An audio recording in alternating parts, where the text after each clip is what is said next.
Sylvester Stallone walked into the spacious, gleaming car dealership in downtown Los Angeles. The glass windows let in bright midday light, which reflected off the polished surfaces of the new cars. The air was filled with a faint scent of fresh leather and polish. Soft jazz played quietly in the background, creating an atmosphere of elegance and status. Stallone was wearing simple dark jeans, a black t-shirt, and a leather jacket. His sturdy build immediately drew attention, but he walked confidently, not paying any attention to the surprised customers. He had one goal: to check out the new sports car model his old friend had told him about. A young consultant in a light suit quickly approached him. His name tag read Chris. "Good afternoon. Can I help you with anything?"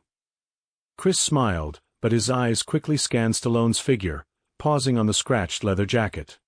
"I'm just looking," Stallone replied calmly. He walked over to a bright red Ferrari displayed under soft spotlighting. The car looked perfect: smooth body lines, shiny chrome wheels, and dark-tinted windows. Stallone ran his hand over the hood, feeling the cool metal surface. Suddenly, he heard a slight noise behind him. Chris was following him, watching closely. "This is the new Ferrari SF90 model. 3.9-liter V8 engine, hybrid system, 986 horsepower, Chris said professionally. Stallone gave a slight nod and reached for the door handle. Feeling slight resistance, he pulled a little harder. The door swung open sharply, and in that instant, a loud metallic clink echoed. Stallone recoiled. He stared in horror as the Ferrari's door scraped against a shiny black Lamborghini parked next to it. A long, rough scratch appeared on the Lamborghini's door. The showroom fell into tense silence. Chris turned pale. "Oh my God," he whispered. From the far corner of the showroom, a tall man in a dark suit rushed over. His face was red with anger. It was the showroom manager. "What happened here?" His voice boomed through the spacious hall. Chris turned even paler. He accidentally scratched the door. Accidentally. The manager stepped closer to Stallone, not recognizing him. "Do you have any idea how much this costs?" Stallone remained calm. He looked at the manager with a cold stare. "I'll pay for the repair," he said quietly. "You think it's that simple? It's a Lamborghini." The manager raised his voice. "Do you realize this could cost tens of thousands of dollars?" "I can afford it," Stallone replied flatly. "How can you be so sure?" The manager gave him a contemptuous look, noticing the worn jacket. Stallone clenched his jaw but stayed calm. He was about to say something when he heard a voice from the other end of the showroom. "Oh my God, that's Sylvester Stallone." All heads turned in their direction. Customers began whispering. The manager froze, slowly shifting his gaze from Stallone to the scratch and back. You're the Sylvester Stallone." Stallone nodded. The manager opened his mouth but found no words to say. "As I said, I'll pay for the repair," Stallone repeated. "And maybe you have something to say in response?" The manager looked away, nervously adjusting his tie. "Sorry for the misunderstanding," he muttered. Stallone gave him a sharp look but remained silent. Chris stepped closer. "Sorry about him. It's just the stress." Stallone looked at Chris, noticing how nervously he fiddled with the edge of his jacket. "Is this your first week on the job?" Stallone asked. Chris nodded, surprised. "How did you know?" "You can tell by the voice," Stallone smiled. Chris nervously smiled back. Stallone turned his gaze back to the Lamborghini. The scratch was indeed serious. He sighed, ran his hand over his face, and then turned back to the manager. "I'll come back tomorrow to settle everything. But I want to talk to the owner of this dealership." "I am the owner," the manager replied curtly. Stallone raised an eyebrow. "Even more interesting. Then we definitely have something to discuss." He gave one last look at the Lamborghini and calmly walked out of the showroom. Chris and the manager stood silently, watching the doors close behind him. The next day, Stallone would return to settle the damage. But he didn't know yet that this situation would change more than just the scratch on the car. Sylvester Stallone stood in the middle of the car dealership, holding his head with one hand. Next to him was a man in an expensive suit, clearly dissatisfied with what had happened. Just a few minutes ago, the sound of a crash filled the space, making everyone present turn around. Sylvester awkwardly looked at the damaged car, a black Aston Martin with scratches on the hood and a cracked front bumper. "Damn," he muttered to himself. The car owner, a short man with well-groomed gray hair, stepped forward, his face turning red with anger. "Do you even realize what you've done?" he shouted, placing his hands on his hips. "This is going to cost me tens of thousands of dollars." Sylvester ran a hand across his face and took a deep breath. The showroom became very quiet. The dealership manager, a young guy with dark hair, had already rushed to the scene, nervously holding a folder in his hands. "Mr. Stallone, is everything okay?" he asked cautiously. "No, everything is not okay," muttered the Aston Martin owner. "Who let him touch the car? This is a showroom model." Sylvester looked at the manager. He looked scared and didn't know what to do next. All eyes in the dealership were on them. "Listen. I'll pay for the repairs," Sylvester finally said, looking straight into the angry car owner's eyes. "Pay? You don't even understand how much this is going to cost. This is a rare model." The man stepped closer, pointing at the scratch. "Who's going to take responsibility for this?" "I will," Sylvester said calmly. The owner laughed. "You think you can just settle this with money? This is a matter of principle." "Principle?" Sylvester squinted. "And what exactly is that principle?" The owner hesitated but quickly regained his composure. "The principle that these things can't be solved with just compensation." Stallone took a step forward, his gaze calm and focused. "Okay, let's leave the money out of it. If I can't solve the problem another way, then I'll pay for the repairs.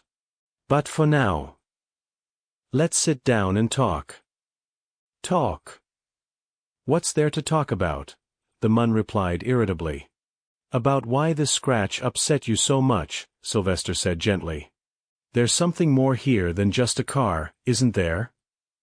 The car owner tensed up, but said nothing. Sylvester noticed the corners of his lips twitching. "I have a proposition," Sylvester said. "Let's sit together, have some coffee.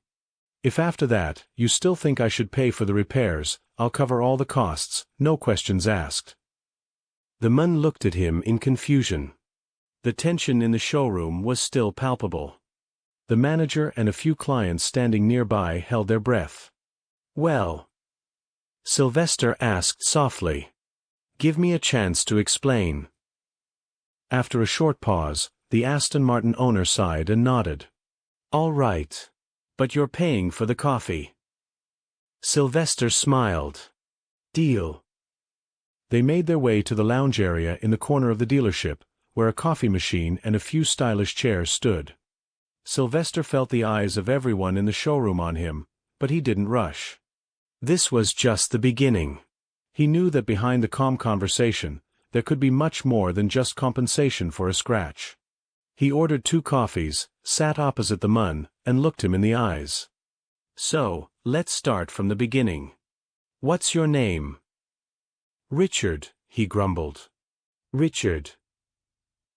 Let's figure out what really bothers you." Richard frowned but relaxed a little when he saw that Stallone wasn't treating him like an enemy. He prepared for a long conversation, though he didn't quite understand why this man, a famous actor and worldwide celebrity, was so calmly accepting what had happened. Just a moment ago, he was ready to tear him apart over the damaged car, and now, it seemed like this stranger knew something he wasn't willing to tell.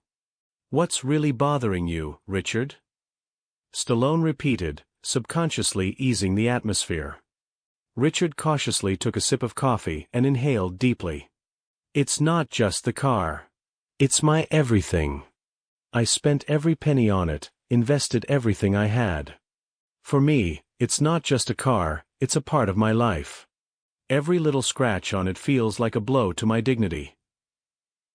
Sylvester nodded, listening attentively, his gaze calm and penetrating, like someone who had seen many situations similar to this one. "I understand," he said, smiling. "But let me ask you, what's more important to you? A pristine, flawless Aston Martin or your soul, your inner balance?" Richard felt those words hit the mark. For a moment, he paused, realizing that this situation, though unpleasant, could be a chance to change something within himself. "You're saying that because of one small scratch, I should forget everything I've invested in this car?" Sylvester smiled again and turned to him. "No, that's not what I mean. What I mean is that maybe this incident is a signal for you. From time to time, life throws challenges at us to make us think about what really matters. And maybe this car is just a symbol. A symbol of how attached you are to the material, while in reality, you should be looking for balance in your life." Richard felt a chill run down his spine. He realized that Stallone's words had struck him deeper than any advice or lesson. Anxiety and anger gradually began to fade, and in their place came a sense of lightness. "Maybe you're right," he admitted, feeling the nervous tension slowly leave him. "But it's hard to understand that when all you want is to have everything around you in perfect condition."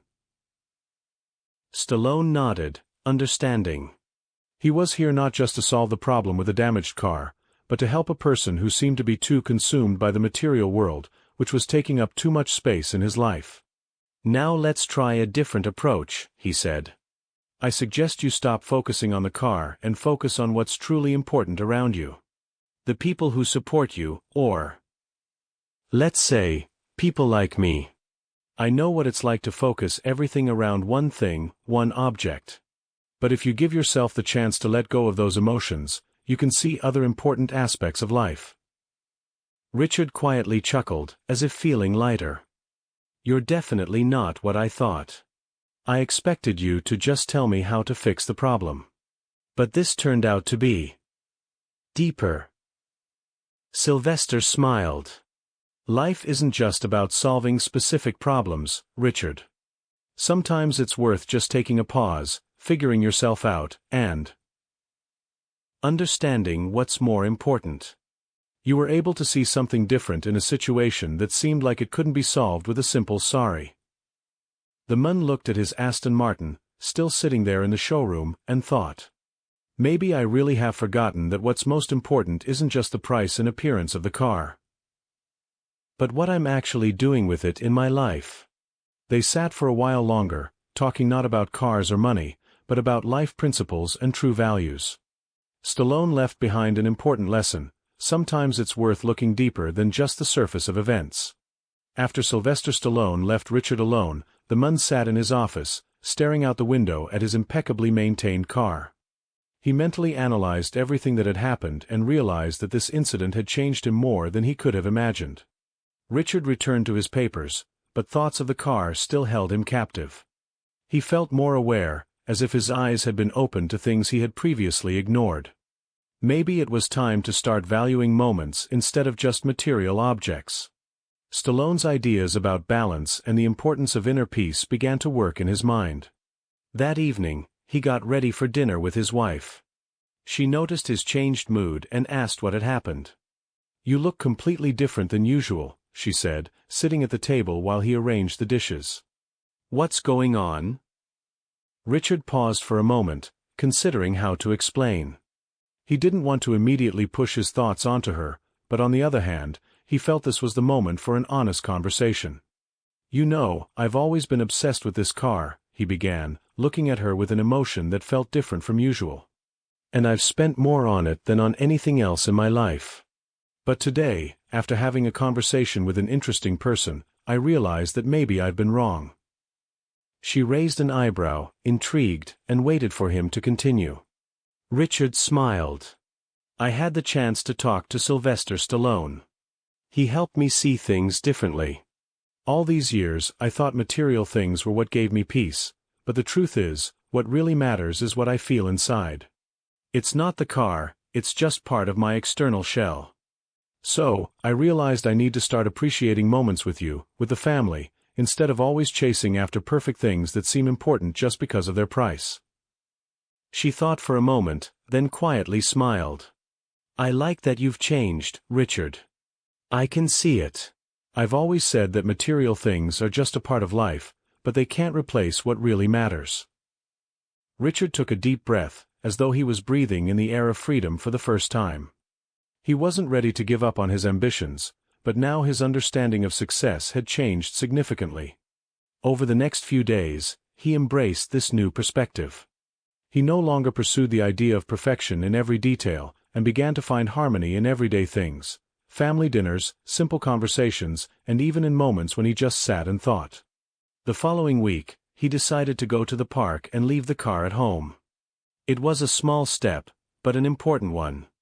He walked, enjoying the nature around him, observing people who were absorbed in the simple joys of life. This is how Richard changed. He understood that sometimes you need to take a step back to see everything in a different light. And this experience became not only a lesson for him, but also the beginning of a new phase in life, where the sense of inner peace and joy became more important than the endless pursuit of material things. Richard felt his life gradually changing, while at the same time becoming more peaceful. He began to find joy in ordinary but important moments, in the laughter of children, in evenings spent with his wife, in simple walks outdoors. These moments were no longer just parts of daily life, but true treasures he now cherished. Months passed, and Richard met with Sylvester Stallone again. He looked at him with a smile, as if knowing something had changed. "How are you?" he asked, eyeing Richard from head to toe. "Noticed anything new about yourself?" Richard smiled in response. "Yes, I've changed, Sylvester. I'm no longer chasing the perfect car or material wealth. I've realized that what truly matters is how I feel inside and what I give to others. I've found balance." Sylvester nodded in understanding. "That's a great achievement. True wealth isn't in what we have, but in how we live and what we leave behind." Richard looked at him, and understanding finally settled in his mind. True strength wasn't in possessing, but in letting go and allowing oneself to be happy here and now. A few days after that meeting, Richard sold his luxury car. He no longer sought validation of his worth in material things. He found a new understanding of success. It was a balance between inner peace and happiness, not the constant chase for fleeting possessions. He began to use part of the money for charity, supporting young people who aspired to make a change, and invested the rest in developing his business. Now with a greater focus on ethical values and the importance of a healthy environment. Thus, Richard became a successful person not only in business but in life. And although his name was now associated not only with a big car but also with changes in society, he still felt that this new story was his true victory. He realized one thing: sometimes, to gain everything that truly matters, you just need to let go of what seems most important. And that became his greatest achievement. A few months after Richard sold his luxury car, he felt that he had changed not only on the outside but also on the inside. His work with charitable organizations, supporting young entrepreneurs, and spending more time with his family became his most precious moments. He had rediscovered the harmony he had long sought in the pursuit of material things. One evening, sitting on the terrace at home with his wife, Richard smiled. The wind gently swayed the trees in the garden, and the sun slowly set on the horizon. He remembered the time when all of this seemed so far away, and he had been caught up in endless hustle. "You've changed," his wife said, noticing his thoughtful look. "Yes, I've changed. But now I understand that the most important thing is to be here and now, with you, with our children. I've realized that true wealth is the time we can dedicate to each other." She smiled and took his hand.